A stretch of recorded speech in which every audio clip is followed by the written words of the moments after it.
ustedes.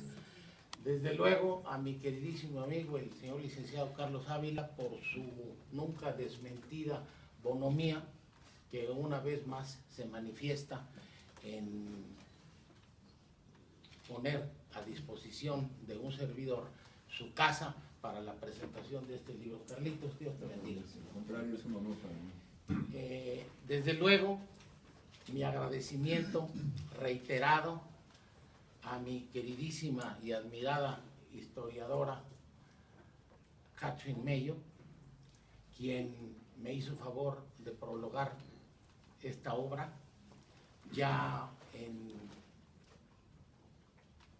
tiempo pasado, que nos habíamos reunido para tomar café y conversar sobre diversos temas, habiendo yo leído su magnífica obra El último príncipe del Imperio Mexicano.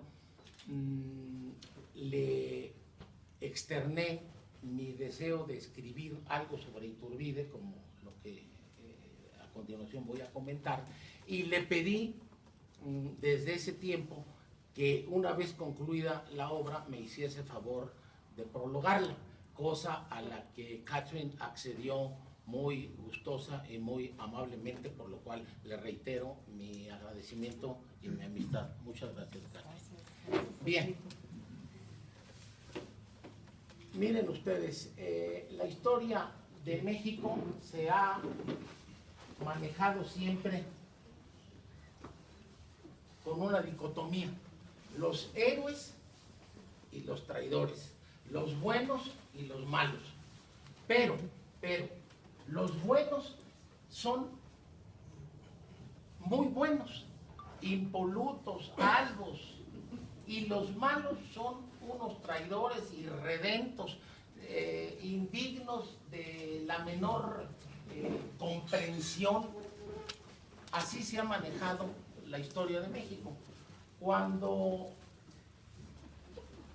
yo era niño, o sea, hace muy poco, en la escuela siempre me enseñaron que los conservadores, perdón de la expresión coloquial, eran unos tales por cuales, los liberales eran puros patriotas, y entre los villanos preferidos de la historia oficial mexicana se encontraba y se encuentra don Agustín de Iturbide. Aquí quiero hacer una diferenciación. Fíjense ustedes, no es falsa modestia, se los digo con toda honestidad, cuando me hablaban tan mal de los conservadores y tan bien de don Benito Juárez y compañía, me sonaba a falso, siendo yo niño.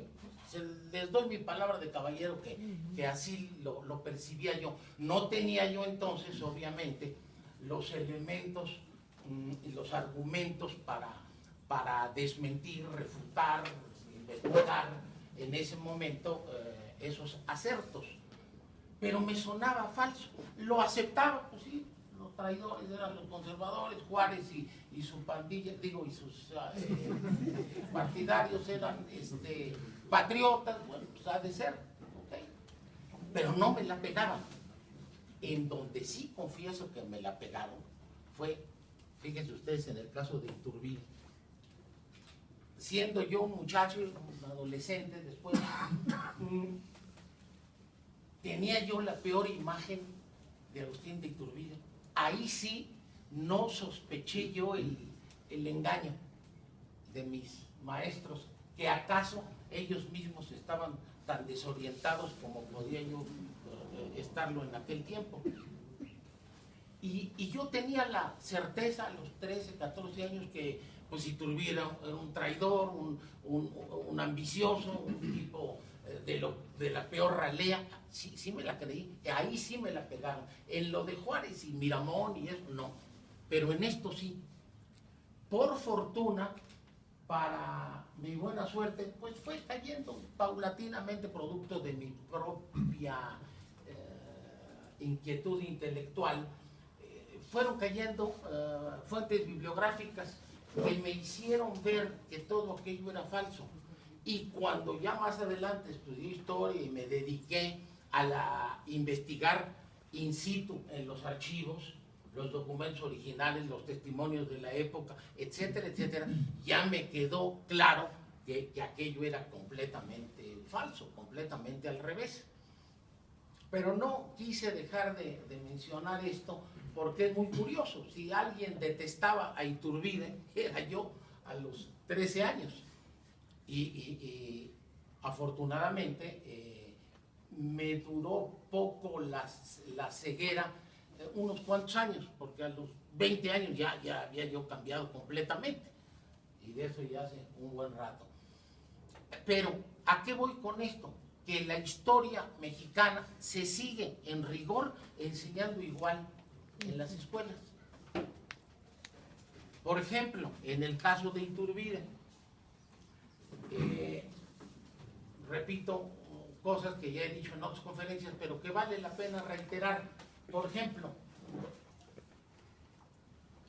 cada lunes se rinde homenaje en las escuelas, tanto públicas como privadas de México, se rinde honores a la bandera tricolor. Y hay cantos, ¿verdad? Se levanten el mástil y bandera, todos lo cantamos de muchachos o de niños. Y se iza la bandera y se hace saludos. Sí, nada más que no se les dice a los infelices alumnos mexicanos quién creó la bandera, que fue precisamente don Agustín de Iturbide, y mucho menos se les dice el verdadero simbolismo de los colores de la bandera, verde, blanco y rojo: unión, religión, independencia. No, sino se les dice que el verde pues es el pasto que tiene aquí Carlos en su jardín, el blanco son las nieves eternas del Iztaccíhuatl y el Popocatépetl, y el rojo pues es la sangre de quién sabe qué dudosísimo héroe mexicano.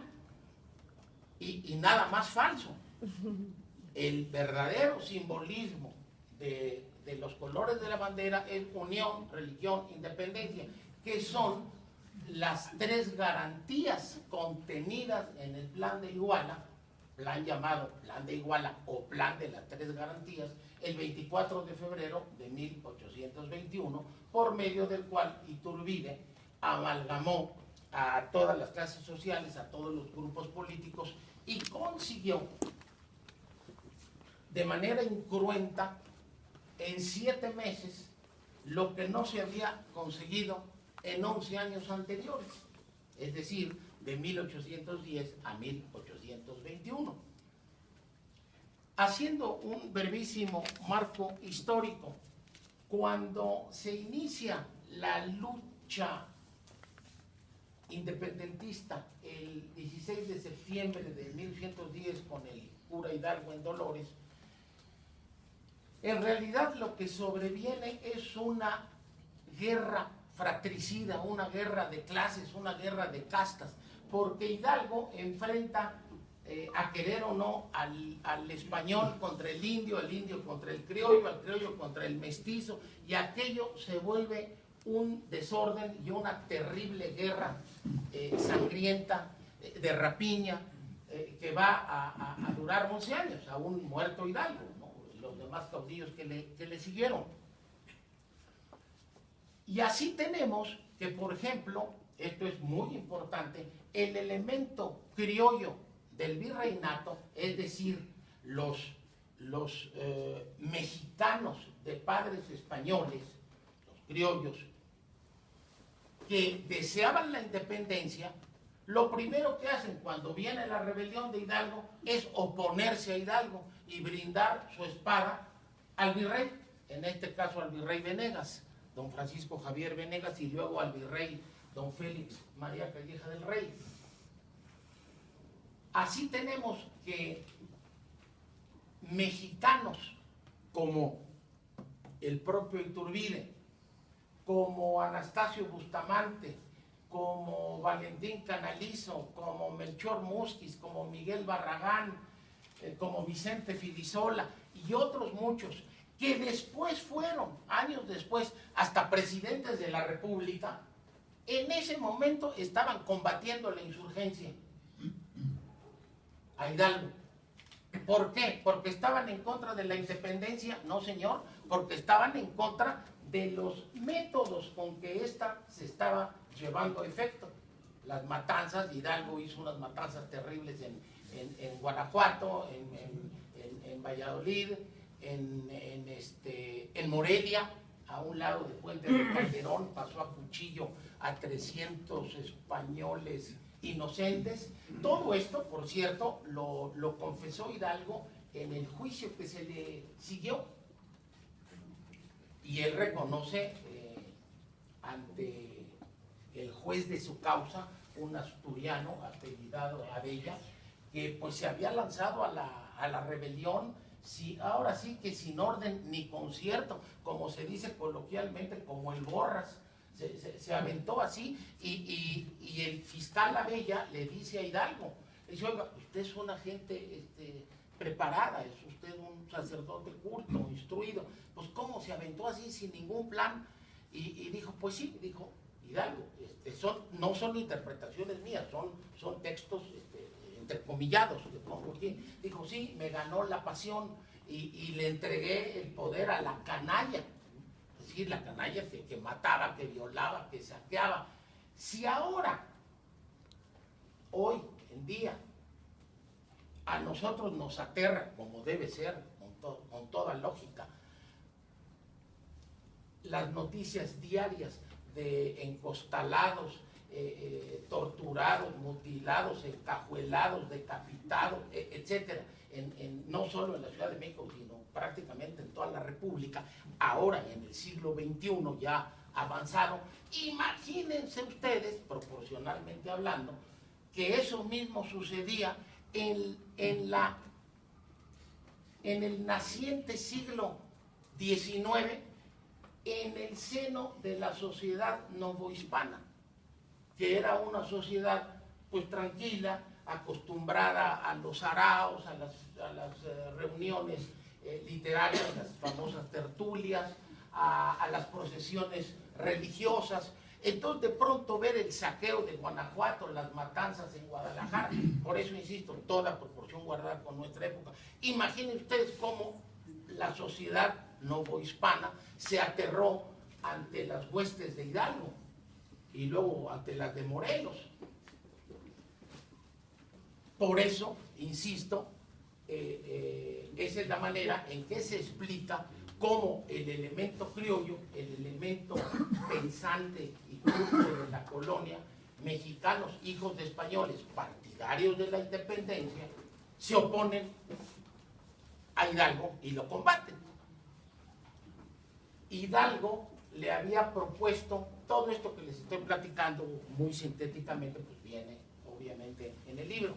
Hidalgo le había propuesto al entonces joven Iturbide el grado de teniente general si se sumaba a sus fuerzas, e Iturbide se negó a secundar el esfuerzo de Hidalgo y dijo luego en su manifiesto de Liorna en Italia, que textualmente que los planes del cura estaban mal concebidos y que no podían terminar sino en una catástrofe, como ocurrió.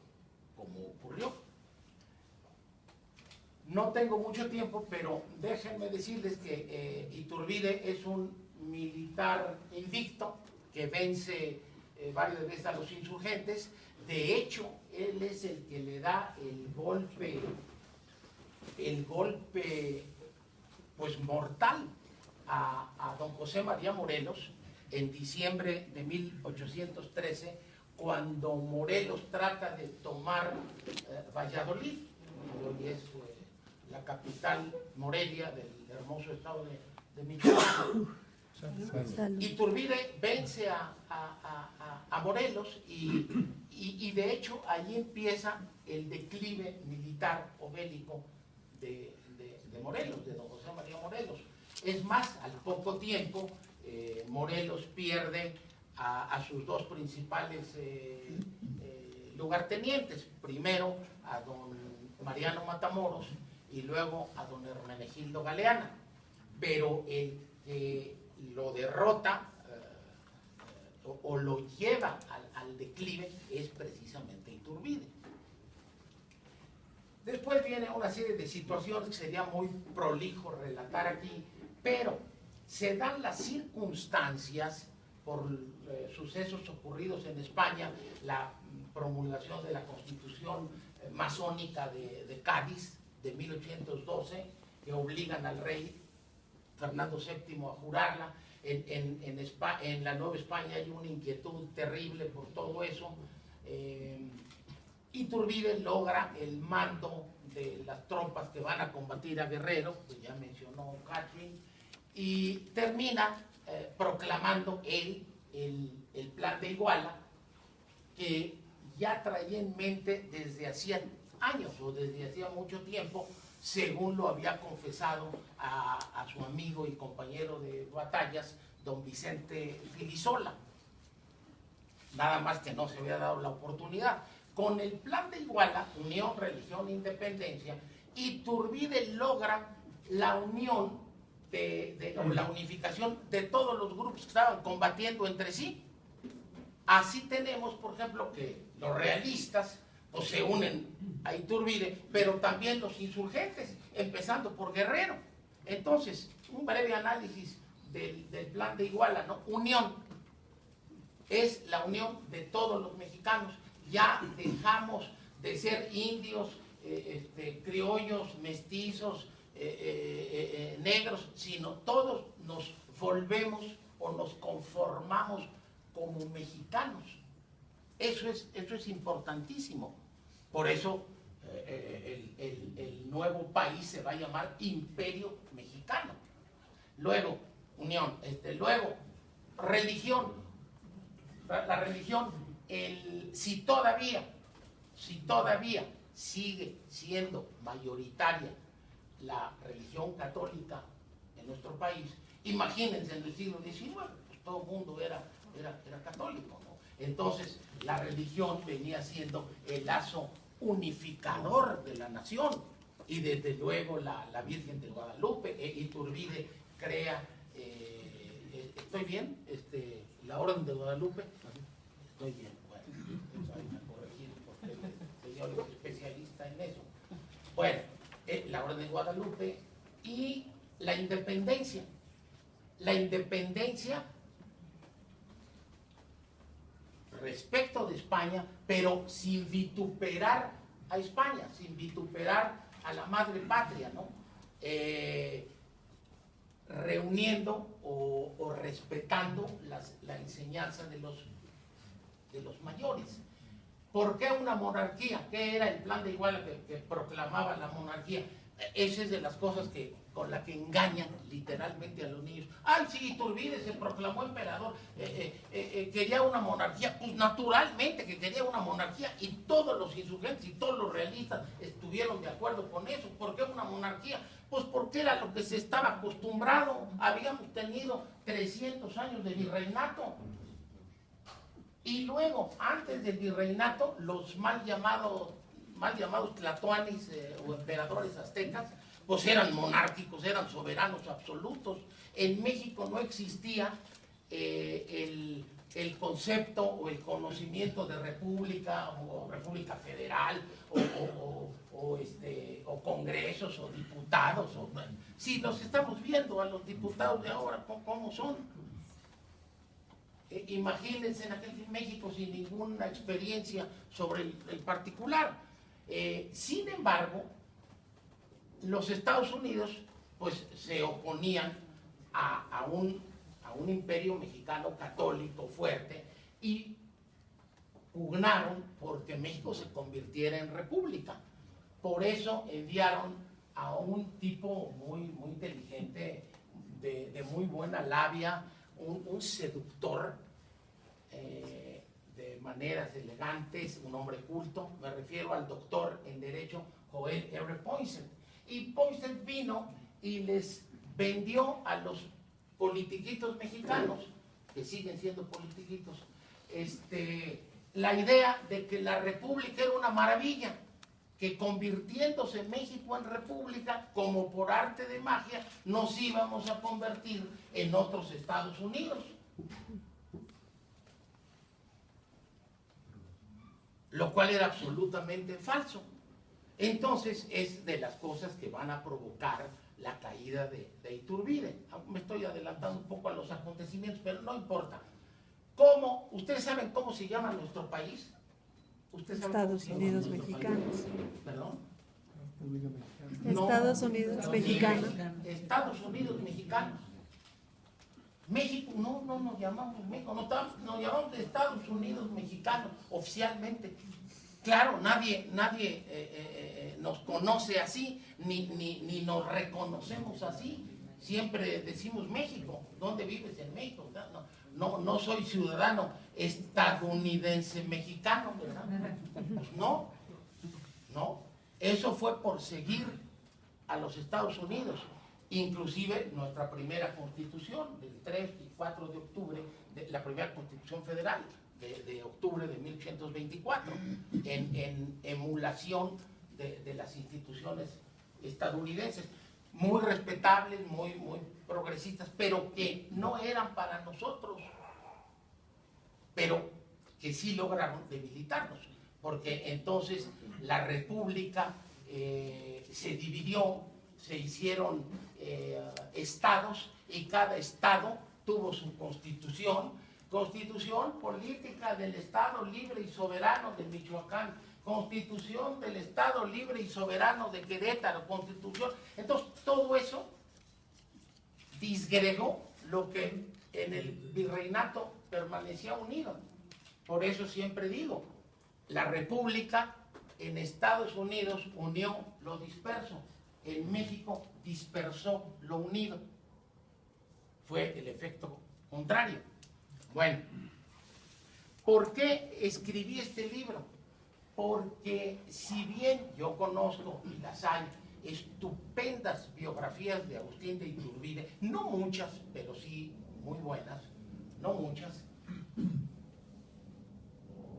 pensé yo, bueno, escribir una biografía en el sentido lato de lo que es una biografía, todo el repaso de la vida de un personaje, me parece no solo una inconsecuencia, sino una repetición que va a cansar al lector, y además no va a aportar mayor cosa. Entonces se me ocurrió la idea de investigar cómo vieron sus contemporáneos y luego sus pósteros a don Agustín de Iturbide en el siglo XIX, cómo se le trató en el discurso cívico histórico de todos los gobiernos ya del México independiente. Y yo sabía, yo iba con cartas marcadas, esa es la verdad, yo sabía que lo habían tratado bien, pero la investigación,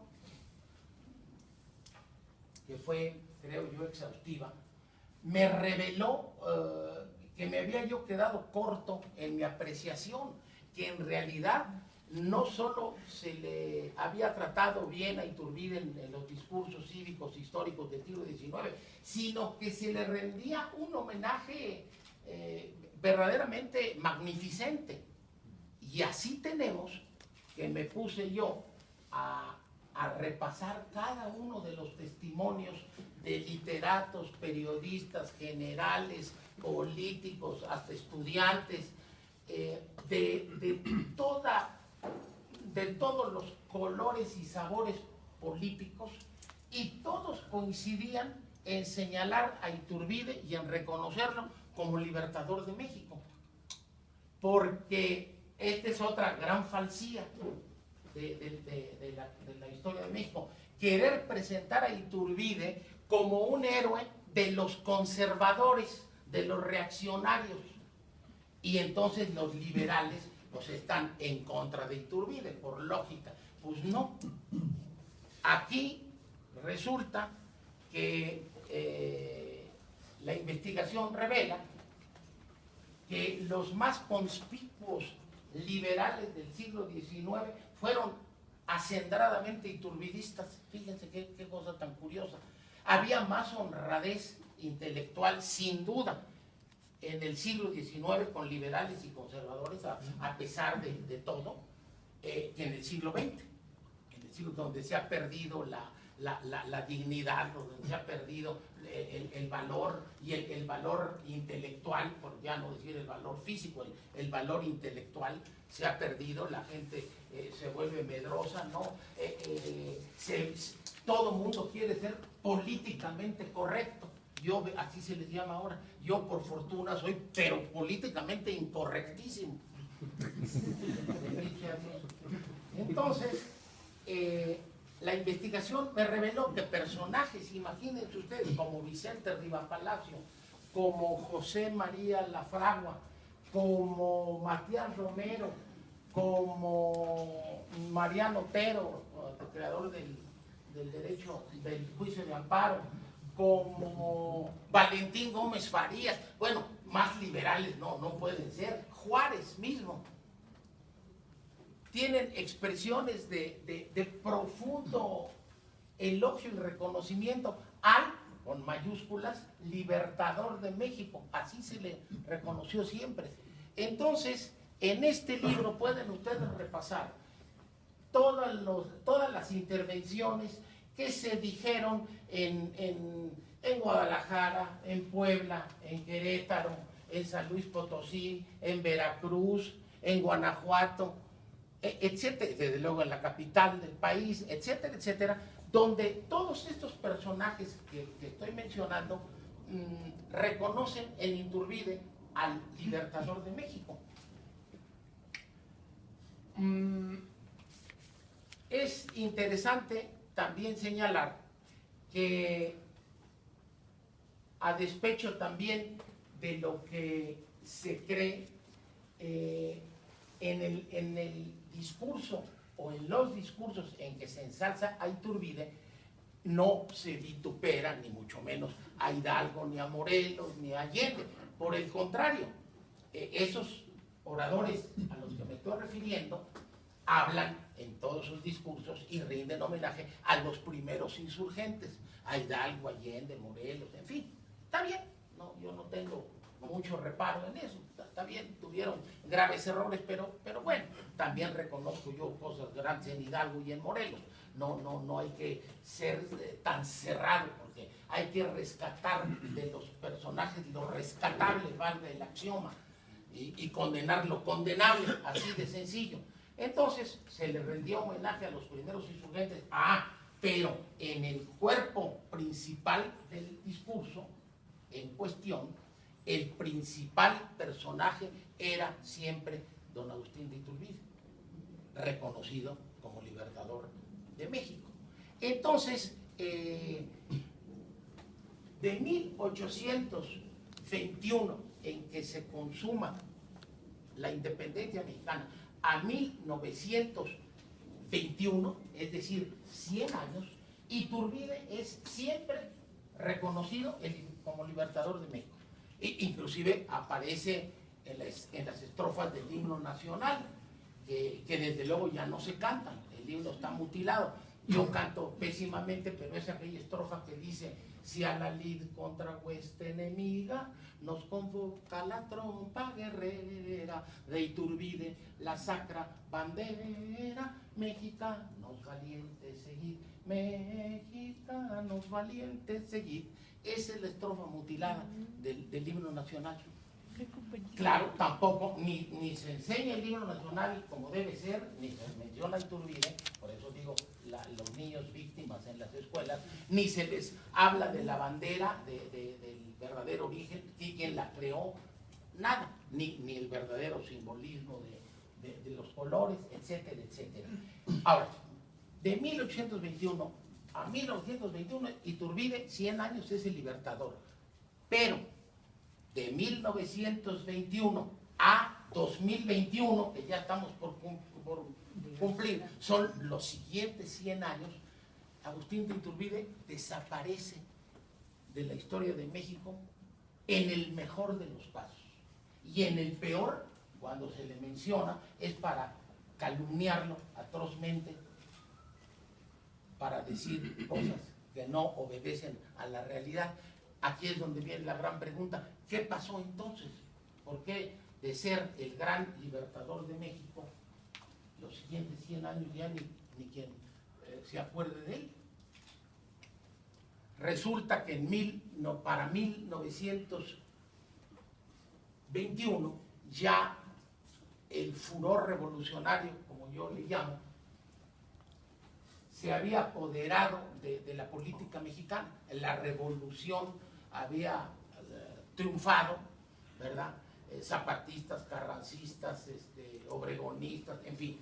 Y luego se había consolidado, pues ya sobre todo con la muerte de Villa, Villa murió en el 23, o lo mataron en el 23, Zapata en 1919, en fin, ya, pero el grupo en el poder, sobre todo el grupo sonorense, Calles, Obregón, ya estaban entronizados en el poder, y las cámaras, en este caso la Cámara de Diputados, estaba llena de liberales radicales, jacobinos, anticatólicos, y por ahí se le ocurrió a don Antonio Díaz Soto y Gama pararse un día en la Cámara y también enviar un proyecto de, ¿cómo se llama? Proyecto de ley, perdón, una iniciativa de ley, perdón, una iniciativa de ley. Gracias, Roger. Para borrar el nombre de Iturbide de la Cámara de Diputados, de arrancarlo. Y en esto fue secundado por Octavio Paz, un diputado también radical, padre de nuestro laureado Premio Nobel.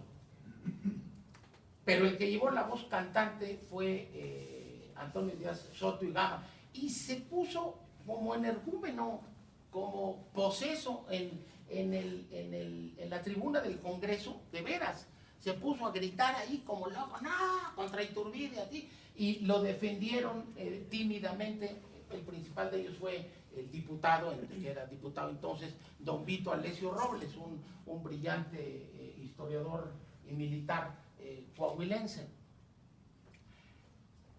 Y Antonio Díaz Soto y Gama se soltó diciendo improperio y medio contra Iturbide, pero déjense de los adjetivos, sino falsedades completas. Y llegó a decir, aquí lo consigno, que no, pues cómo había que rendirle homenaje a Iturbide, que nunca los liberales habían reconocido a Iturbide como héroe, como libertador de México. Bueno, pues aquí está todo eso fácilmente refutado. No, hay un alud de discursos y de testimonios liberales que desmienten lo que estaba diciendo Soto y Gama. Y todos se pusieron a gritonear ahí como locos, ¿verdad? Y para no hacerles el cuento largo, el 7 de octubre de 1921, escanciando una botella de coñac, arrancaron el nombre de Iturbide de la Cámara, el nombre que estaba con letras de oro, y de ahí para el Real se esfumó la memoria de Iturbide como libertador de México. Y han pasado 100 años, después de aquellos 100 años que les dije, de pleno reconocimiento. Por eso yo creo que es hora de recuperar el nombre de Agustín de Iturbide para la patria, para nuestro país. Es el libertador de México. No solo eso, sino se cometió con Iturbide un parricidio, lo mataron. ¿Quiénes lo mataron? La CIA, la KGB, no, los propios mexicanos. Como si los estadounidenses hubieran matado a George Washington, o a John Adams, o a Thomas Jefferson. De locos. Algo que me llamó mucho la atención como común denominador es que en los discursos, o en la mayoría, fulanito, perenganito, sutanito, no solo lamentan la muerte de Iturbide, el asesinato de Iturbide, sino que se preguntan ya un tanto metafísicamente, ¿qué estamos pagando? Bueno, pues ¿qué hicimos? Se asesinó a Iturbide, y desde que se asesinó a Iturbide nos ha ido como en feria. Perdimos la mitad del territorio, en la guerra de 1946-48, innumerables guerras fratricidas, llenas de sangre, en fin. Entonces, todos los oradores, si ustedes repasan el libro, verán que no solo condenan, censuran y se conmueven ante la muerte de Iturbide, sino que les alarma como si nos hubiera caído una maldición, porque a partir de ahí México como que pierde el rumbo y nunca lo vuelve a recuperar. Bueno, pues, maté a mis papás, pues bueno, pues ya ni modo. Ya, pues no, pues, eso ya cómo se enmienda, me pregunto yo. Y las sociedades, pues es como un órgano, es un órgano vivo, es un ser social. Pues ya aquí hice un desbarajuste. No, pues tiene consecuencias. En política hay un axioma, siempre hay posibilidad de empeorar. Siempre. Siempre. No podemos estar peor. No, hombre, pero ¿cómo no? Pero ¿cómo no? Por supuesto que siempre hay posibilidad de empeorar. Y así le ha ido a este país. No quiero abusar más de su tiempo, pero quiero terminar esta intervención y desde luego antes pedirles que ahora sí que ayuden a la causa comprando el libro y algún otro que les llame ahí la atención de los libros de mi autoría, porque con eso y que lo regalen a otras personas o lo presten, en fin, para que se haga conciencia histórica colectiva, conciencia de nacionalidad de nuestra patria. Eso es lo que debe ser. Termino, como siempre termino que hablo de don Agustín de Iturbide, con el juicio que un extraordinario historiador y polemista liberal que fue don Francisco Bulnes plasmó sobre el Libertador de México en una magna obra que se llamó La Guerra de Independencia, publicada en 1910. Me refiero a don Francisco Bulnes. Don Francisco Bulnes, gran orador, polemista, senador, diputado, era un hombre honrado con sus filias, sus fobias, pero que tiene unas páginas brillantísimas en sus obras, en sus macizas obras de historia. Dice lo siguiente de Iturbide, cito textual: Iturbide nunca fue un tirano, fue en México el primero de los oprimidos y tenía que ser el primero de los asesinados. Lo merecía. Había cometido el crimen de ser grande y los pueblos falsamente demócratas no consienten a sus grandes hombres más que muertos. Muchas gracias.